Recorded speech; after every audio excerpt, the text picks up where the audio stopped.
Alhamdulillah.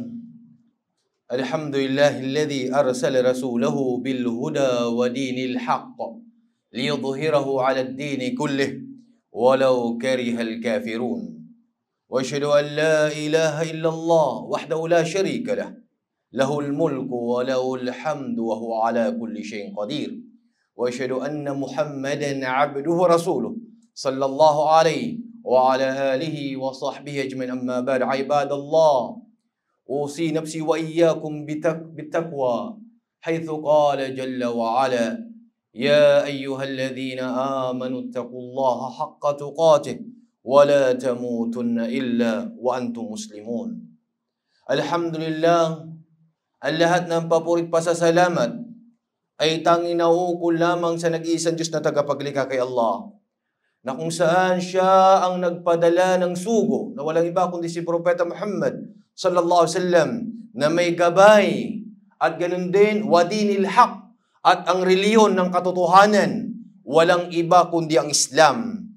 At ito ay kanyang ikangay pangibabawin sa lahat ng pananampalataya, kahit man ito ay kamuhian ng mga kafirun, mga hindi mananampalataya.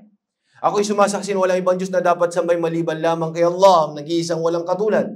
At ako rin sumasaksi na si Muhammad ay kanyang huling sugo. Mga minamahal kong magulang, kapatid sa pananampalatayang Islam, pinapayon ko una ang aking sarili at kayo na matakot kay Allah. At sinabi ng dakilang tagapaglikha mula sa banal na Quran, o kayo mga mananampalataya, katakutan niyo si Allah ng tunay na pagkatakot, at huwag niyong hayaan na kayo ay bawian ng buhay na wala kayo sa pananampalatayang Islam. Mga minamahal kong magulang, kapatid sa pananampalatayang Islam, isa sa napakadakilang biyaya na ipinagkaloob sa atin ng dakilang tagapaglikha, na kung saan ay pinadala sa atin ang dakilang sugo na yan, na walang iba kundi si Propeta Muhammad sallallahu alaihi wasallam, upang ituro sa atin ang ating din, ang ating reliyon. Sinabi mula sa banal na Quran, laqad manna Allahu 'alal mu'minina idh ba'atha fihim rasulan min anfusihim yatlu 'alaihim ayatihi wa yuzakkihim wa yu'allimuhumul kitaba wal hikmah wa in kanu min qablu lafi dhalalin mubin. Tunay na katiyakan, indeed, katotohanan, sabi niya, na ipinagkaloob ni Allah ang napakalaking biyaya na ipinadala si Propeta Muhammad sallallahu alaihi wasallam mula sa kanilang lahi, subhanallah, mula sa mga Arab, na kung saan yatlu alaihim ayati, upang dalitin sa kanilang mga ayat, mga pahayag o mga kapahayagan o mga tanda ni Allah, wa yuzakkihim, upang linisin sila mula sa kasamaan, wa yuallimuhumul kitaba wal hikmah, at upang ituro sa kanilang Quran at ang tinatawag na hikmah o karunungan o wisdom, na kung saan sila, bagamanung sila ay nasa ligaw o na sila ay nasa hayag na pagkaligaw. Kaya mga kapatid, mga magulang sa pananampalatayang Islam, ito'y napakalaking biyaya mula kay Allah na ipinadala sa atin ang sugo na yan, Propeta Muhammad, para ituro sa atin ang ating din, ang ating reliyon, nang sa ganun ang bawat isa ay sundin itong pattern na ito na itinuro sa atin ng mahal na Propeta Muhammad sallallahu alaihi wasallam. Sa ngayong Juma na ito, mga kapatid, mga magulang, ay gusto kong talakayin sa maikling oras na ito ang tinatawag na Arkan Mahabbatun Nabi sallallahu alaihi wasallam. Mga saligan o mga pundasyon ng pagmamahal sa Propeta Muhammad sallallahu alaihi wasallam. Sapagkat marami sa mga tao sa panahon natin ngayon na nagkiklaim na mahal nila ang mahal na Propeta Muhammad sallallahu alaihi wasallam. Mahal nila ang Propeta Muhammad sallallahu alaihi wasallam, ngunit taliwas naman sa kanilang mga isinasabuhay, taliwas naman sa mga pamamaraan na itinuro ng mahal na Propeta Muhammad sallallahu alaihi wasallam. And that's why sinabi ng mahal na sugo sallallahu alaihi wasallam sa atin, sa kanyang mga umma na ito, na sinabi niya, la tatruni kama atratin nasara Isa bin Maryam, innama ana abdun faqulu abdullahi wa rasuluh. Na kung saan bilang paalala, sinabi ng mahal na sugo sa ating lahat, Huwag niyo ako, sabi niyang, purihin ng matindi. Yung tinatawag na sobrang pagpuri na ginawa ng mga Nasara, mga kababayan natin, sa kanino? Kay Jesus Christ. Isa, anong ginawa nila? Propeta, ginawa ng Diyos at di ka na Diyos na mismo sarili niya. Sinabi ng mahal ng propeta, huwag niyo akong itaas katulad ng ginawa ng mga tao ng pagtaas nila kay Isa alayhi salatu wassalam. Katotohanan, sabi niya, ako ay abd. Ako ay, sabi niya, alipin ni Allah. Sabihin niyo, alipin ni Allah at sugo ni Allah. Fakulu abdullahi wa rasuluh. Sabihin niyo, alipin ni Allah at sugo ni Allah. At yan si Propeta Muhammad sallallahu alaihi wasallam. Siya'y alipin ni Allah, sugo ni Allah para sa sangkatauhan. Unang tanda ng pagmamahal sa Propeta Muhammad sallallahu alaihi wasallam na kung saan sinabi niya, ta'atuhu fima amar. Ang pagsunod sa kanyang pinag-uutos. Ang anumang ipinag-utos ng mahal na propeta, ito'y tanda ng pagmamahal sa kanya pag ginawa mo yan. Sinabi sa Quran, وَمَا آتَاكُمُ الرَّسُولَ فَخُذُوا. Anumang binigay sa inyo ng sugo, sabi niya, sundin niyo o kunin niyo. Ito yung una. Ta'atuhu fima amar. Anumang inutos sa atin ng mahal na propeta, ay gawin natin sa abot ng ating makakaya. Inutusan ka na magsala 5 beses sa isang araw, gawin mo yan. Inutusan ka na maging mabuti ka sa magulang mo, gawin mo yan. Ano mang itinuro sa iyo ng iyong propeta Muhammad sallallahu alaihi wasallam, gawin mo sa abot ng iyong makakaya. Ito yung pagmamahal sa kanya. Ang pagsunod sa anumang ipinag-uutos niya. Pangalawa, na kung saan, sinabi niya, tasdikuhu fima akhbar. Ang paniniwala sa anumang ibinalita niya sa atin. Ito'y pamamaraan ng pagmamahal sa Propeta Muhammad sallallahu alaihi wasallam. Anumang ibinalita sa atin ng mahal na propeta, tulad na lamang halimbawa mga umurong gaibiyat, hindi natin nakita. Sinabi ng mahal na propeta, ingatan niyo, sabi niyang impyerno. Maniwala tayo na may impyerno. Sinabi ng mahal na propeta, iwasan niyo ang mga bagay na yun sapagkat yan magdadala sa isa impyerno. Magsumikap kayo sa mga gawing pagsamba. Sinabi niya patungkol sa paraiso. Sinabi niya tungkol sa mga malaika. Lahat na sinasabi niya. Dapat anumang ibinalita sa atin ng mahal na propeta, dapat nating paniwalaan. Ito'y tanda ng pagmamahal sa Propeta Muhammad sallallahu alaihi wasallam. Tasdiquhu fima akhbar. Pangatlo, ijtinabu ma nahaan wa jazar, na kung saan ang pag-iwas sa anumang ipinagbawal niya sa atin. Ipinagbawal ng mahal ng Propeta Muhammad sallallahu alaihi wasallam, halimbawa pagkain ng riba, iwasan mo yan. Pag-inom ng alak, paninigarilyo, paglabas, lahat ng masasama, inutos sa iyo na kung saan iwasan mo ang bagay na iwasan mo. Subhanallah. Iwasan mong gumawa ng tinatawag na bid'a, halimbawa, yung mga gawaing pangdagdag sa ating reliyon, iwasan mo yan. Ito'y tanda ng pagmamahal sa Propeta Muhammad sallallahu alaihi wasallam. Ijtinabu ma nahaan, na kung saan sinabi sa Quran, wa ma nahakum anhu fantahu. Ano ang pinagbawal sa inyo ng mahal na propeta, iwasan ninyo. Sa isang hadith, ma nahaytukum anhu fajtanibu. Ano mang ipinagbawal ko sa inyo, sabi niya, ay iwasan nyo. Iwasan nyo. At ito ang pamamaraan ng pagmamahal sa Propeta Muhammad sallallahu alaihi wasallam. Pangatlo, taqdimuhu ma'abbatu ala nafs wal walid wan nas ajma'in.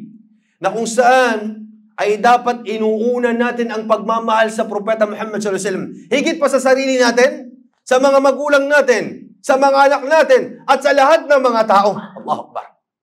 Ito yung tunay na pagmamahal sa Propeta Muhammad sallallahu alaihi wasallam. Mahalin mo siya, higit pa sa sarili mo, higit pa sa magulang mo, higit pa sa pamilya mo, higit pa sa mga tao. At ito ang pagmamahal sa Propeta Muhammad sallallahu alaihi wasallam. Sa isang hadith na binanggit, la yu'minu ahadukum hatta akuna ahabba ilayhi min walidihi wa wan nas ajmain. Rawal Bukhari wa Muslim. Na kung saan hindi sabi niya matatawag na mananampalataya isa man sa inyo, hanggat hindi niya ako mahalin ng higit sa kanyang mga magulang, sa kanyang mga anak, at sa lahat ng mga tao. Allah. Kaya ito, isa sa tanda ng pagmamahal sa Propeta Muhammad sallallahu alaihi wasallam. Panglima, nusratuhu wa difa'an sunnatih. Na kung saan ang pag-support sa mahal na sugo sallallahu alaihi wasallam at pag-defend sa kanyang mga sunnah, sa kanyang mga pamamaraan. Ay titanda ng pagmamahal sa sugo sallallahu alaihi wasallam na kung saan susuporta ka sa kanyang sunnah, sa kanyang pamamaraan. Didepensan mo ang sunnah ng mahal na propeta Muhammad sallallahu alaihi wasallam laban sa mga tao na mga paggawa ng mga bid'ah, mga gawaing dagdag sa ating reliyon. Ito'y tanda ng pagmamahal sa propeta Muhammad sallallahu alaihi wasallam. Pang-anim, al-iktharu min as-salah was-salam alayh, na kung saan ang pagpaparami ng salawat sa mahal na sugo sallallahu alaihi wasallam. Yung marinig niyo yung pangalan Muhammad sallallahu alaihi wasallam, dapat magsalawat, Allahumma salli ala sayyidina Muhammad. Pagsalawat sa mahal na propeta. Alam niyo ba sa isang hadith, ang pinakamadamot na tao, narinig lamang yung pangalan ko, hindi namang nagbigay ng papuri sa akin. Subhanallah. Sa isang hadith, al-bakhilu man dhukirtu indahu falam yusalli alay, rawahu Tirmidhi. Ang pinakamaramot na tao na binanggit yung pangalan ng mahal na sugo, hindi man lang siya nagbigay ng papuri sa mahal na sugo sallallahu alaihi wasallam. Hindi man nagbigay ng salawat sa mahal na propeta Muhammad sallallahu alaihi wasallam. At ang pagsalawat sa mahal na propeta Muhammad sallallahu alaihi wasallam ay na kung saan tutumbasan ito ng 10 beses ng dakilang tagapaglikha ni Allah subhanahu wa ta'ala. Man salla alayhi salatan sallallahu alayhi biha 10. Rawahu Muslim. Sino man nagbigay ng salawat sa mahal na sugo sallallahu alaihi wasallam 1 beses, ay bibigyan siya ni Allah ng 10 beses na katumbas nito. Subhanallah. Kaya pang-7, mga kapatid, mga magulang sa pananampalataya Islam, ittiba'u sunnatih wal iqtida bih, na kung saan al-ittiba'u li sunnatih, na kung saan ang pagsunod sa sunnah ng mahal na propeta Muhammad sallallahu alaihi wasallam, at na kung saan nagawin natin siya yung gawin nating role model ng ating buhay. Subhanallah. Ito yung pagpapakita ng pagmamahal sa propeta Muhammad sallallahu alaihi wasallam. Ang pagsunod sa kanyang sunnah, sa kanyang mga pamamaraan na inutos sa atin. At ganoon din, paggaya sa mahal na propeta, siya yung role model ng buhay natin. Hindi kung sino yung mga aktor, mga Hollywood o mga Bollywood na tinitignan natin. Ang mahal na sugo, siya ang ating huwaran sa pamamaraan, pakikipagdil natin sa mundong ito hanggang sa kabilang mo. Subhanallah, ang mahal, nasa sa kanya ang daan. Subhanallah, para tayo maligtas sa mundong ito, lalo sa kabilang buhay. Ang pagsunod sa kanyang sunnah, sa kanyang pamamaraan. Yes. At siya yung gawin nating ehemplo ng ating pamumuhay. Sa ating pamilya, halimbawa, pakipagpamilya, tingnan natin na mahal na propeta, paano niya pinakitungo ng kanyang pamilya. Sa kanyang business, paano niya nakitungo sa kanyang mga kasamahan. Bilang leader, sa kanyang lipunan, paano ba naging leader ang mahal na propeta Muhammad sallallahu alaihi wasallam. Siya yung role model natin, mga kapatid, mga magulang sa pananampalataya Islam. Wallahi, sa isang ay na binanggit ng dakilang tagapaglikha, bilang paalala ng kanya sinabi, laqad kana lakum fi rasulillahi uswatun hasana liman kana yarju Allah wal yawmal akhir wa dhakara Allah kathira. Katotohanan, sabi niya, na sa mahal na sugo sallallahu alaihi wasallam ang may pinakamagandang ehemplo para kanino? Sa mga tao na kung saan ay hinahangad nila si Allah subhanahu wa ta'ala. Naniniwala na mga kabilang buhay at lagi nang inaalala ang dakilang tagapaglikha. Na sa mahal na sugo sallallahu alaihi wasallam, mga kapatid, mga magulang, ang may pinakamagandang ehemplo na dapat nating pamarisan. Ito dapat ang pinanghawakan natin, mga kapatid, mga magulang, sa pananampalataya Islam. Kung paano tayo makitungo sa mga tao, tingnan natin ang mahal na propeta Muhammad sallallahu alaihi wasallam, kung paano siya namuhay sa mundong ibabaw na ito. Subhanallah. At ito ang pagmamahal sa mahal na propeta Muhammad sallallahu alaihi wasallam. Ito ang tunay na pagmamahal sa kanya, na kung saan ang paghawak sa kanyang din, sa kanyang mga pamamaraan, sa kanyang mga sunnah. Sinabi pa sa isang ayat na binanggit ng dakilang tagapaglikha, Qul in kuntum tuhibbuna Allah fattabi'uni yuhibbukum Allah wa yaghfir lakum dhunubakum. Na kung saan sinabi ng dakilang tagapaglikha, kung tunay ika na mahal niyo ko, sabi ng mahal na propeta, Qul in kuntum tuhibbuna Allah. Kung tunay na ika ngay mahal niyo si Allah subhanahu wa ta'ala, ay sundin niyo, sabi niya, fattabi'uni, sundin niyo ang aking pamamaraan, ang aking mga sunnah. Subhanallah. Nang sa ganun, kayo ay mamahalin ni Allah subhanahu wa ta'ala at papatawarin sa inyo ang inyong mga kasalanan. Allahu Akbar. Kaya ito, mga kapatid, mga magulang sa pananampalataya Islam, ganito ang pamamaraan ng pagmamahal sa propeta Muhammad sallallahu alaihi wasallam. Hindi ilalagay siya sa pinakataas tugatog na kung saan ay para bang sosobrahan mo na sa kanya, nagagawin mo na yung mga bagay na hindi niya ginawa. Yun ay taliwas sa pamamaraan ng mahal na Propeta Muhammad sallallahu alaihi wasallam. Ang tunay na pagmamahal sa kanya, ang paghawak sa kanyang sunnah, pagsasabuhay nito. Aqulu qawli hadha wa astaghfirullah li wa lakum wa li sa'iril muslimin min kulli dhanbin fastaghfiruhu innahu huwal ghafurur rahim. Alhamdulillah ala ihsanih wa syukru lahu ala tawfiq wa imtinani wa asyhadu an la ilaha illallah ta'ziman li sya'nih.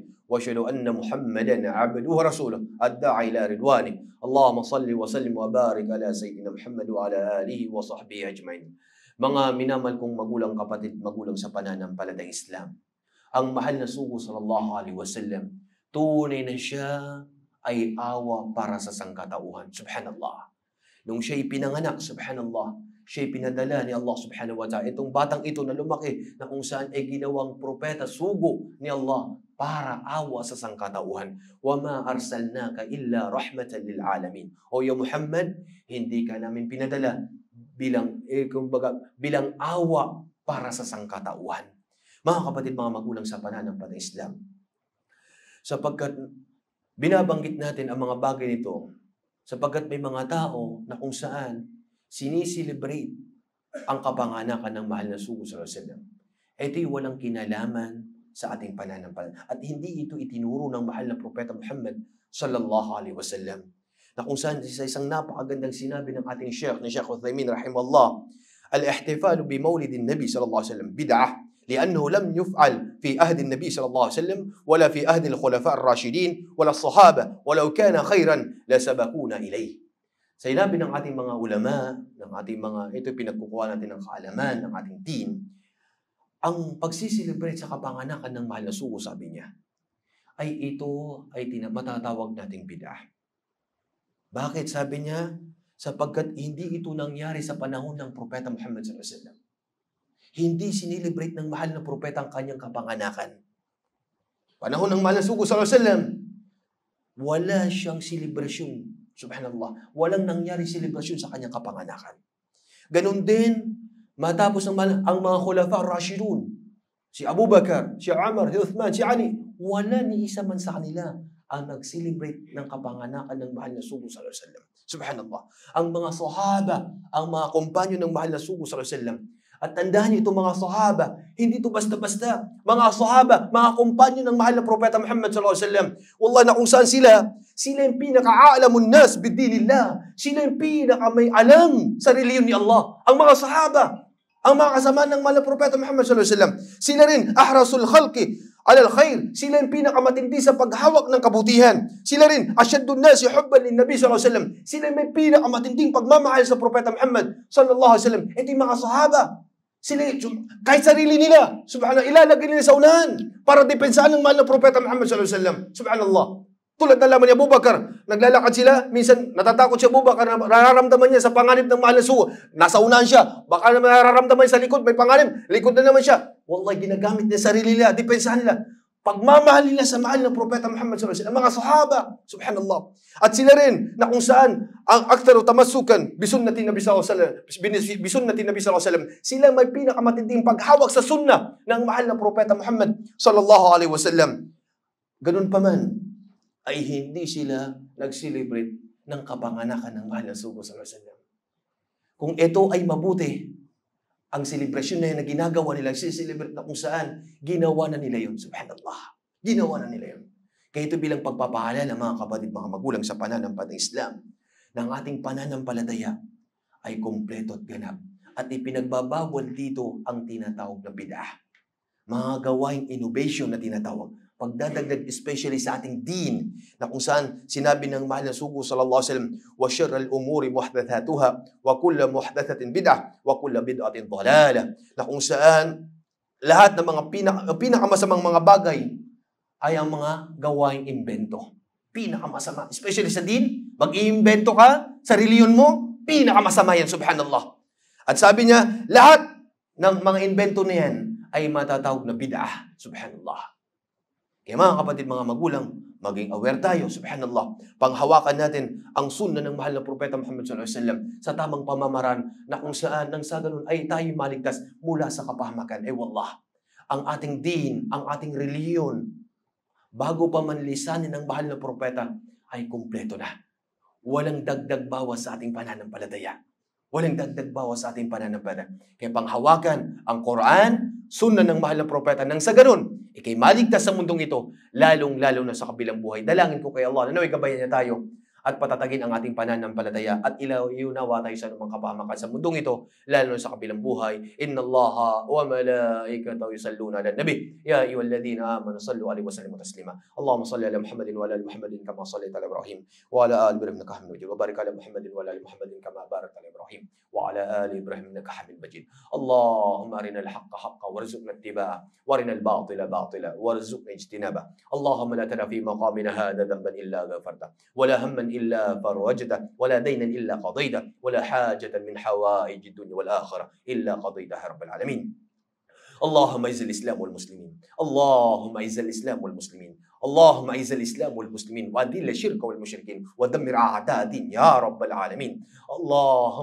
اللهم أرنا الحق حقا وارزقنا اتباعه وأرنا الباطل باطلا وارزقنا اجتنابه. اللهم إننا نسألك الهدى والتقى والعفاف والغنى. اللهم إننا نسألك الهدى والتقى والعفاف والغنى. اللهم إننا نسألك الجنة وما قرب إليها من قول وعمل ونعوذ بك من النار وما قرب إليها من قول وعمل.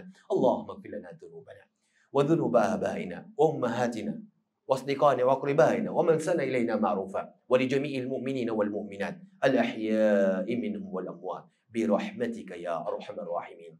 اللهم اهدنا إلى صراطك المستقيم صراط الذين أنعمت عليهم غير المغضوب عليهم ولا الضالين. اللهم يا مقلب القلوب ثبت قلوبنا على طاعتك. يا مصرف القلوب صرف قلوبنا على طاعتك. يا عزيز يا جبار يا رب العالمين. ربنا آتنا في الدنيا حسنة وفي الآخرة حسنة وقنا عذاب النار وقنا عذاب النار وقنا عذاب النار. والحمد لله رب العالمين. أقم الصلاة إن الصلاة تنهى عن الفحشاء والمنكر ولذكر الله أكبر والله يعلم ما تصنعون.